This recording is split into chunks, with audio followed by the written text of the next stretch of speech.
السلام عليكم، ازيكم يا حبايب قلبي؟ عاملين ايه؟ يومكم هنا وسرور بالصلاة على الرسول صلى الله عليه وسلم. مرحب بكم معايا في فيديو النهاردة يا حبايب قلبي. هنعمل فيه هريسة الشطة، هريسة الشطة الجبارة اللي كلنا ما بنستغناش عنها في جميع الاكلات بتاعتنا. بس قبل ما نبدأ الفيديو بتاعنا يا حبايب قلبي، ما تنسوش تدعمونا باللايك والشير وتشتركوا في القناة علشان خاطر يوصل لكم مني كل جديد. اهي مقاديرنا يا حبايب قلبي، خليكي معايا خطوة بخطوة وشوفي مقاديرنا عشان تعمليها وتطلع معاكي زي الجاهزة بتاعت بره بالظبط، ويمكن احلى كمان. معانا المقادير بتاعتنا كلها هتبقى في الكبة بتاعتنا زي ما انتوا شايفين كده. معايا الفلفل الرومي اللي هو البارد دوت، معايا كده نص كيلو من الفلفل الرومي، وهنزل عليه زي ما انتوا شايفين كده بقرنين فلفل حار من الاخضر، ده هو اللي كان عندي.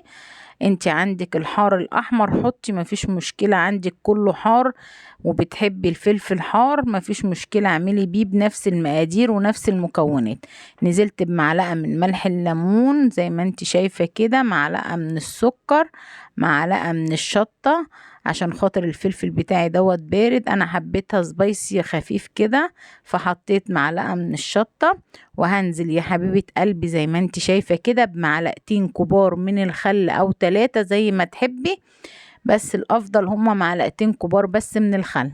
ومعانا يا حبيبة قلبي كده ربع كوباية من الزيت، ايدك ميزان، حابة تحطي بالازازة زي ما فيش مشكلة، حابة تظبطي مقاديرك يبقى ربع كوباية من الزيت. ومعايا ربع كوباية من الكاتشب، لو انت عاملة الفلفل بتاعنا الاحمر الحار يبقى حطي ربع كوباية كاتشب عادي، لو انت عاملة الفلفل الاحمر البارد الرومي بتاعنا دوت يبقى هتحطي ربع كوباية من الكاتشب الحار بتاعنا اللي هو الصوص الحار ده. حابة تعملي بالبارد مفيش مشكلة، حطي وزودي معلقة شطة كمان. اهو يا حبايب قلبي زي ما انتوا شايفين كده المكونات بتاعتنا كلها جميلة اهي، وهتطلع معانا احلى هريسة شطة. هنحط الكبة بتاعتنا زي ما انتوا شايفين كده اهوت الراس بتاعتها كده، وهنشتغل على طول فرم فيها ناعم كده زي ما انتوا شايفين معايا كده. هنعم كل المكونات بتاعتي خالص كده. هو الفلفل الاحمر الرومي دايما بيبقى فاتح، فاحنا هنجيب لتعزيز اللون بتاعنا هنجيب معانا بابريكا او هنجيب معلقتين من الصلصة زي ما هتشوفوا معايا كده يا حبايب قلبي. هيبقى معانا معلقتين كبار من الصلصة او ربع برطمان كده. وهيبقى معانا برضو هنحط بابريكا عشان خاطر نعزز اللون بتاعنا ونخلي اللون بتاعنا احمر شوية، لان الفلفل الرومي دوت بيبقى ايه لونه فاتح كده من جوه، فعشان كده احنا هنحاول ان احنا مع بعض نظبط اللون بتاعنا عشان خاطر يطلع معانا زي الجاهز اللي بره بالظبط. وزي ما انتوا شايفين معايا كده انا فرمت الخليط بتاعي كله ناعم كده زي ما انتوا شايفين كده يا حبايب قلبي، وهنزل فيه على طول معايا في الحلة بتاعتي على النار. نزلنا كده زي ما انتوا شايفين يا حبايب قلبي في الحلة بتاعتنا على طول على النار، وهنسيبه يغلي معانا، هيفضل يغلي يغلي يغلي يغلي لحد ما الصوص اللي فيه دوت ينشف شوية علشان خاطر نعبيه في البرطمانات بتاعتنا ونحطه في التلاجة. اهو يا حبايب قلبي انا كده نزلت كل المكونات بتاعتي اللي في الكبة اهو. قلبي يا ست الكل كده في الخليط بتاعنا كده وشوفي قد ايه هو كريمي ومتماسك كده. هنسيبه شوية يغلي كده يغلي لحد ما يدينا الايه القوام اللي احنا مناسب اللي هو هنحط فيه في البطرمانات بتاعتنا ونحتفظ بيه في التلاجة. انا حطيت معاكم يا حبايب قلبي معلقتين كبار من الصلصة، ولو حابة تضيفي اكتر مفيش مشكلة، هي بتبقى برضو طعمة ولذيذة جدا بالصلصة بتاعتنا ديت، بتديها طعمة حلو قوي.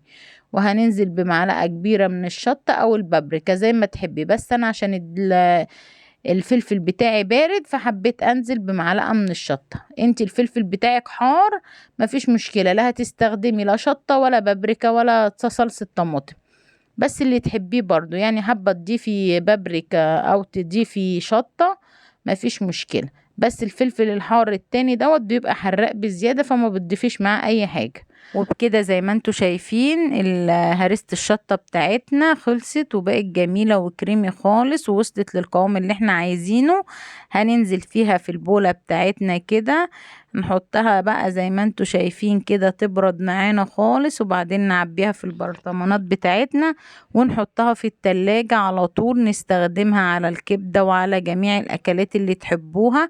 ولو حابينها سندوتشات على الفراخ، على السجق، على السوسيس، على اللانشون، على اي حاجة بتفتح النفس وبتديكي طعم جميل جدا جدا جدا. هي على فكرة قريبة جدا من الشطيطة اللي كنا بنعملها زمان. كانوا اهالينا يعملوها لنا كده جنب البطاطس، والاكلات الشعبية كانت بتفتح النفس بصراحة. هي قريبة جدا منها، بس هنا هريسة الشطة بتاعتنا ديت هي عبارة عن زي ما انتوا شايفين كده الفلفل دوت والثوم والحاجات دي، لكن زمان كانوا بيزودوا شوية مكونات ليها. ومعانا كده يا حبايب قلبي النص كيلو من الفلفل عمل معانا 2 برطمان هريسة شطة زي ما انتوا شايفين. مش هتضطري ان انت تدوري عليها تاني في المحلات ولا تروحي مخصوص السوبر ماركت عشان تشتريها. انت النهاردة بمكونين 3 كده قدرتي تعملي هريسة شطة معاكي في البيت، مش هنستغنى عنها خالص لان احنا بنحطها في اغلب الاكلات بتاعتنا يا حبايب قلبي. وانتظروني يا حبايب قلبي في فيديو جديد معانا ومع وصفاتنا الجميلة. وما تنسوش سلسلة المعجنات، اتفرجوا عليها كلها يا حبايب قلبي، تستفادوا منها كتير. والسلام عليكم ورحمة الله وبركاته.